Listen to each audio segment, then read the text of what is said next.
ہر قسم کے روحانی جسمانی مسائل اور وظائف کے لیے پیر اقبال قریشی چینل کو سبسکرائب کریں۔ سورہ آل عمران آج ہماری تفسیر میں تراویح میں تقریباً مکمل ہو چکی ہے، اور آل عمران سورت جو ہے یہ قرآن پاک کی بڑی عظیم سورت ہے۔ سورہ بقرہ اور اس کو دو نور کہا جاتا ہے، دونوں کا تقریباً ایک ہی موضوع ہے، اور اس کے اندر اللہ تعالیٰ نے 3-4 چیزیں بڑی اہم بیان کی ہیں۔ ایک اس میں اسم اعظم لے آئے۔ علی رضی اللہ تعالیٰ عنہ فرماتے ہیں کہ قرآن پاک کے اندر اگر اسم اعظم دیکھنا ہے تو وہ اس آیت کے اندر موجود ہے۔ ایک تو وہ آیت اس کے اندر اللہ نے لائی ہے، اور دوسرا جو ہے اس کے اندر ایک دعا ایسی آئی ہے کہ جو آدمی اس دعا کو پڑھے گا اللہ اس کا خاتمہ ایمان پر کرے گا، اللہ اسے ایمان والی موت دے گا۔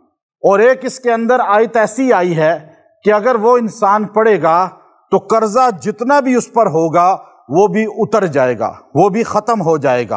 اور ایک آیت اس کے اندر ایسی ہے جو حضرت مریم علیہ السلام نے الفاظ ادا کیے تھے کہ جو بندہ رزق کی قلت کا شکار ہو، وہ الفاظ حضرت مریم کے جو انہوں نے الفاظ ادا کیے بیت اللحم کے اندر، بیت المقدس کے اندر، اللہ نے قرآن کے اندر بیان کیے، وہ پڑھنے والا رزق کی تنگی سے ہمیشہ کے لیے چھٹکارا پا لے گا۔ ایک دعا ایسی اس میں آئی ہے جو حضرت زکریا علیہ السلام نے مانگی تھی، اور جو آدمی یہ دعا مانگے گا اللہ اس کو اولاد عطا فرمائے گا، چاہے وہ اولاد نرینہ مانگے یا اولاد کوئی بھی لڑکا یا لڑکی مانگے، اللہ اسے محروم نہیں کرے گا۔ اب یہ اس کے اندر دعائیں، ایک اور دعا ایسی خاص ہے کہ جو 2 نبیوں کی دعا ہے، 2 نبیوں پر اتری ہے، اور جو بندہ اس دعا کو پڑھے گا اللہ کے عرش سے اس کی فریاد ٹکرا جائے گی، پہنچ جائے گی، اور اس کی دعا اللہ رد نہیں کرے گا، اس کو مشکل ترین گھڑی میں بھی مدد فرمائے گا، دادرسی فرمائے گا۔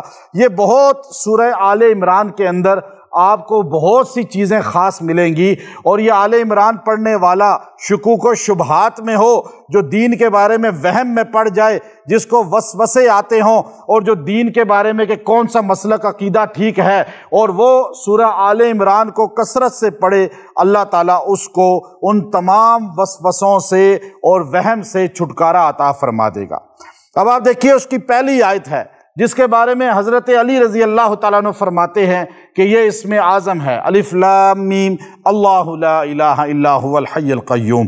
جو بندہ یہ پہلی آیت کو اس طرح 100 مرتبہ پڑھ کے کوئی بھی اللہ سے دعا کرے گا کسی بھی مقصد کے لیے، کسی بھی حاجت کے لیے، اللہ تعالیٰ اس کی دعا کو قبول فرما لے گا۔ ابھی آپ نے تراویح پڑھی، آپ نے قرآن سنا، اب ہم نے قرآن پڑھا، لیکن اگر ہمارا یہ خالی یقین ہو کہ مردہ کے لیے قرآن پڑھی جانے والی کتاب ہے، تو پھر زندہ جو ہے اس قرآن سے کیا فیض لے سکتا ہے؟ زندہ خالی اس کو سن سکتا ہے؟ نہیں، اللہ نے زندوں کی مشکلات کا حل بھی کس میں رکھا ہے؟ قرآن کے اندر رکھا ہے۔ یہ دعا شیر خدا علی المرتضیٰ رضی اللہ تعالیٰ عنہ فرمایا کرتے تھے کہ جب تم اللہ کو اسم اعظم کے ساتھ پکارنا چاہو تو یوں کہو الف لام میم اللہ لا الہ الا هو الحی القیوم، تو اللہ تمہاری دعا کو رد نہیں کرے گا۔ دوسری، پہلے رکوع کے اندر ہی دعا آئی ہے کہ ربنا لا تزغ قلوبنا بعد اذ ہدیتنا وہب لنا من لدنک رحمہ انک انت الوہاب۔ ایک آدمی کعبے کا طواف کر رہا تھا، اور وہ آدمی ہر قدم پر یہی دعا پڑھتا تھا۔ ایک اللہ والے ابن جوزی کہتے ہیں پیچھے چل رہے تھے، انہوں نے اسے روک کر کہا کہ تو ہر چکر میں، ہر قدم پر 7 طوافوں میں یہی دعا کر رہا ہے، اور تجھے دعا کوئی نہیں آتی؟ اس نے کہا مجھے بہت دعائیں آتی ہیں، لیکن کیا کروں کہ یہ دعا اس لیے پڑھ رہا ہوں کہ اللہ مجھے ایمان پر خاتمہ دے۔ میں نے دیکھا ہے میرا سگا بھائی تھا، وہ ہر وقت قرآن کو پڑھتا رہتا تھا، نماز پڑھتا رہتا تھا، لیکن جب اس کی موت کا وقت آیا، ہم نے قرآن پاک اس کے سامنے رکھا تو اس نے اس کو ہاتھ سے زمین پر پھینک دیا، اور یہ کہتے ہوئے اس کی روح نکل گئی کہ تم گواہ رہنا میرا اس سے کوئی تعلق نہیں۔ تو کہا میں اس دن سے ڈر گیا ہوں، اور میں نے ایک اللہ کے ولی کو کہا کہ ایسا معاملہ پیش آیا ہے، نمازی تھا، قرآن پڑھتا تھا، موت کے وقت کلمے سے محروم ہو گیا۔ انہوں نے کہا کوئی ایک گناہ ایسا ہوا ہوگا جس کی وجہ سے ایمان سلب ہو گیا، تم ہر وقت یہ دعا پڑھا کرو، یہ پڑھنے والے کو اللہ تعالیٰ ایمان پر موت دیتے ہیں، چاہے وہ اعمال کے لحاظ سے کمزور ہی کیوں نہ ہو۔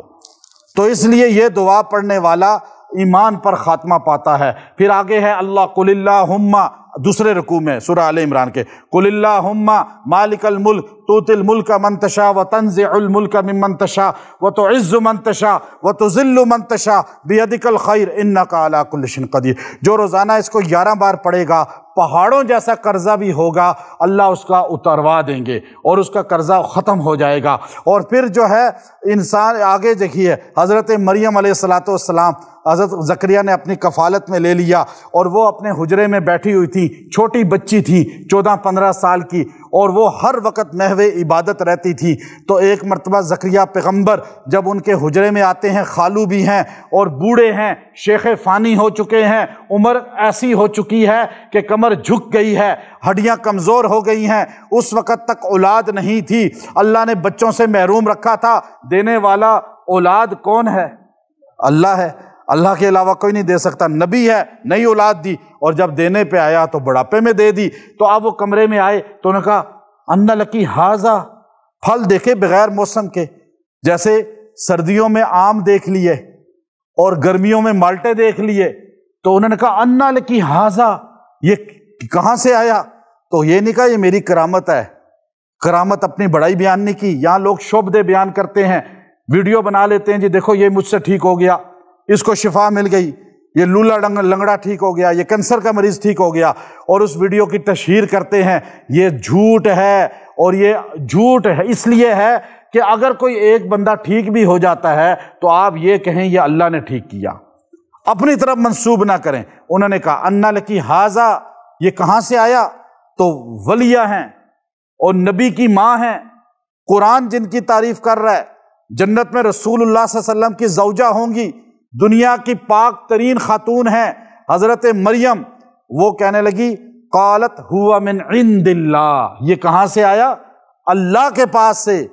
ان اللہ، وہ لفظ بولا جو آپ کو رزق کھینچے گا، ان اللہ یرزق من یشاء بغیر حساب، میرا اللہ تو وہ ہے جو دینے پہ آئے تو بغیر حساب رزق دیتا ہے، اس کے پاس خزانوں کی کمی نہیں ہے۔ یہ جملہ ان اللہ یرزق من یشاء بغیر حساب، جو روزانہ اس کو 70 بار پڑھ کے دعا کرے گا، صبح پڑھ کے چلا جائے، اللہ رزق پورے دن میں اسے بے انتہا دے گا، ہر ضرورت پوری ہوگی۔ اور یہ مجرب، اب اس وقت حضرت زکریا کا ماتھا ٹھنکا، آپ نے کہا بے موسمی اس کو پھل مل سکتا ہے، مجھے بے موسمی بچہ کیوں نہیں مل سکتا بڑھاپے میں؟ تو ہنالک دعا زکریا ربہ قال رب ھب لی من لدنک ذریۃ طیبہ انک سمیع الدعاء، اور ایک دم ہاتھ اٹھا دیے۔ جس کی اولاد نہ ہوتی ہو، بچے مر جاتے ہوں، مسکیریج ہو جاتا ہو، لڑکا نہ ہو، یا اور یہ دعا پڑھنے والے کو اکثر لڑکا ہی اللہ نصیب کرتے ہیں۔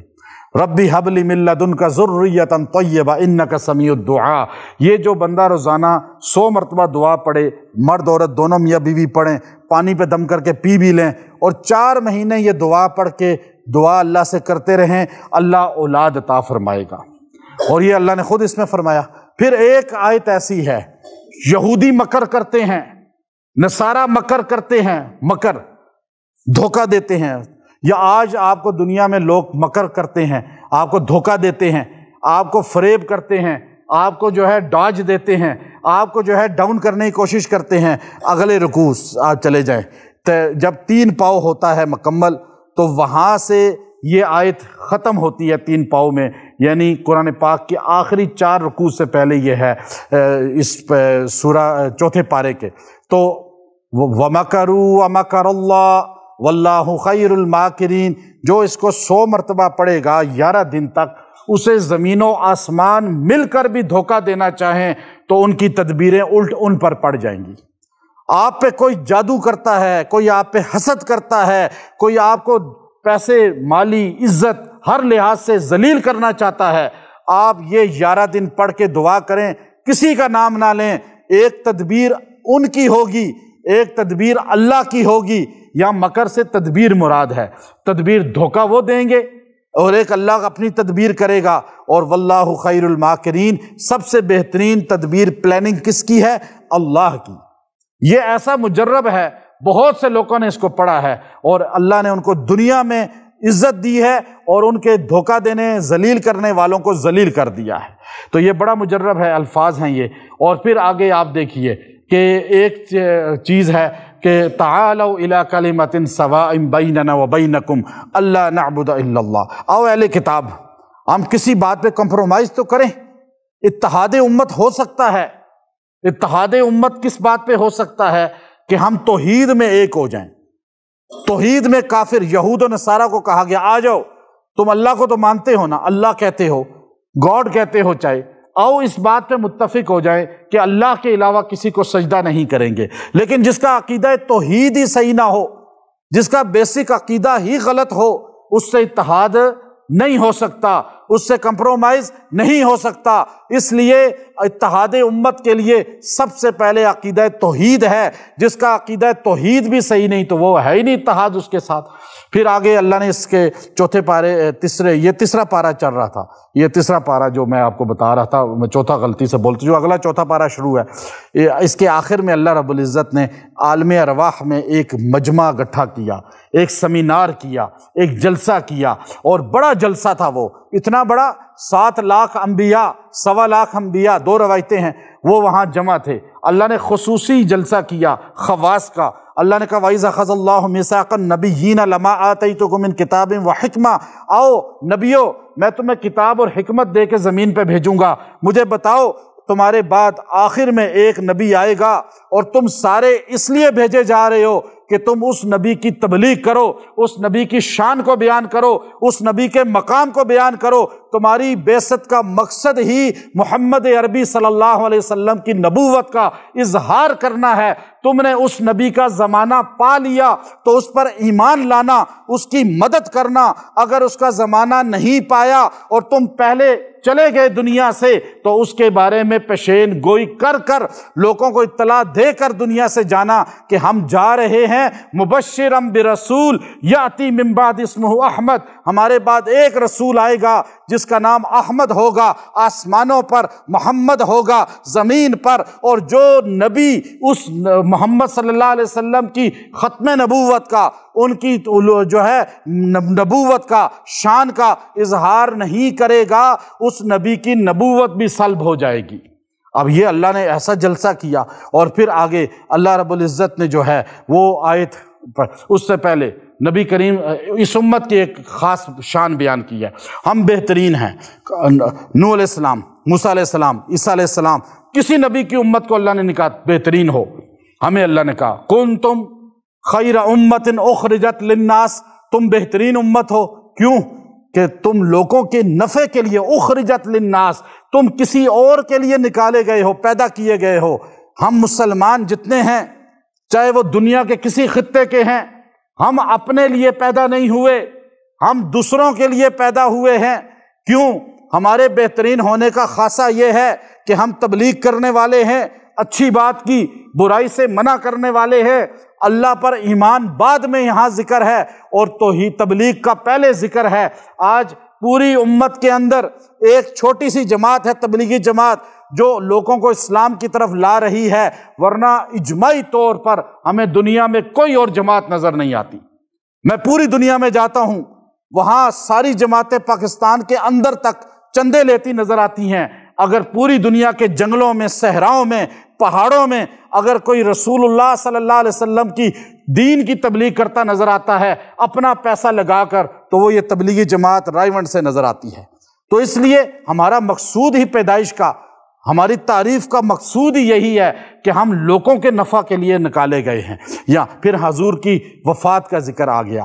حضور علیہ الصلوۃ والسلام دنیا سے گئے، صحابہ نے کہا ہو ہی نہیں سکتا کہ حضور چلے جائیں، وہ تو طور پہ گئے موسیٰ کی طرح اللہ سے ملنے کے لیے، وہ گئے ہیں، آ جائیں گے۔ حضرت عمر نے یہ جملہ کہا، ابوبکر صدیق ایک دم منبر پہ بیٹھے، صحابہ رو رہے تھے، کوئی صحابہ صحراؤں کو نکل گئے، کوئی پہاڑوں کو نکل گئے۔ عبداللہ ابن زید ہل چلا رہے تھے، بخاری شریف میں ہے، انہوں کو خبر ملی رسول اللہ دنیا سے چلے گئے، انہوں نے ہاتھ اٹھا دیا، اللہ آنکھیں اندھی کر دے، کان بہرے کر دے۔ کسی نے کہا دعا کیوں کرتے ہو؟ کہا رسول اللہ کو دیکھتا تھا، جب وہ چلے گئے تو آنکھوں کی کیا ضرورت ہے؟ رسول اللہ کا کلام سنتا تھا، جب وہ چلے گئے تو کانوں کی کیا ضرورت ہے؟ امام بخاری کہتے ہیں وہ اسی لمحے اندھے اور بہرے ہو گئے۔ صحابہ کا یہ حال تھا، عالم تھا۔ ابو بکر نے یہ آیت پڑھی جو ابھی آج آپ کے سامنے پڑھی ہے تراویح میں میں نے، وما محمد الا رسول قد خلت من قبلہ الرسل افئن مات او قتل انقلبتم علی اعقابکم۔ بتاؤ کیا رسول اللہ دنیا سے چلے جائیں تم پیچھے ہٹ جاؤ گے دین سے؟ یاد رکھو رسول اللہ اللہ کے بندے رسول ہیں، خود خدا نہیں ہیں، اور دنیا سے چلے گئے تو تم دین سے پھر جاؤ گے۔ پھر آگے اگلے رکوع میں وہ دعا آ گئی جو حضرت ابراہیم کو ملی، اور آگے نمرود میں آپ نے پڑھی، اور اللہ نے ڈائریکٹ مدد کی، فرشتے بھی بیچ میں نہیں آئے، فرشتوں کو بھی ہٹا دیا۔ یہ دعا ایسی ہے جو ڈائریکٹ اللہ کے عرش تک جاتی ہے۔ اور بدر کے میدان میں جب صحابہ سخت پریشانی میں تھے، اللہ نے یہ دعا اتاری، فانقلبوا اللہ کہہ کر یہ آیت، یہ دعا اتار رہا ہے، وقالوا حسبنا اللہ ونعم الوکیل۔ لوگ لمبا چوڑا کر دیتے ہیں، نہیں، اتنا جملہ پڑھا کریں، حسبنا اللہ ونعم الوکیل۔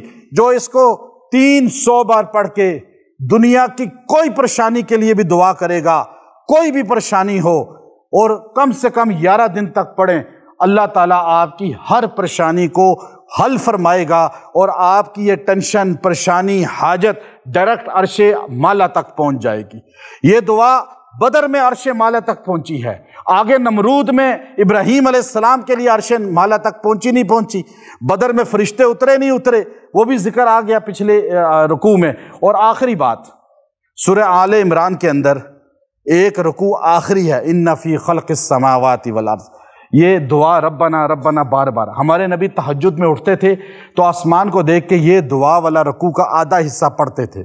جو بندہ تہجد میں یہ دعا والا رکوع کا ایک بار پڑھ کے ربنا ربنا یہ خالی فاستجابہ سے پہلے تک یہ پورا آدھا رکوع پڑھ کے جو بھی دعا کرے گا تہجد میں، اللہ اس کی دعا کو قبول فرما لے گا۔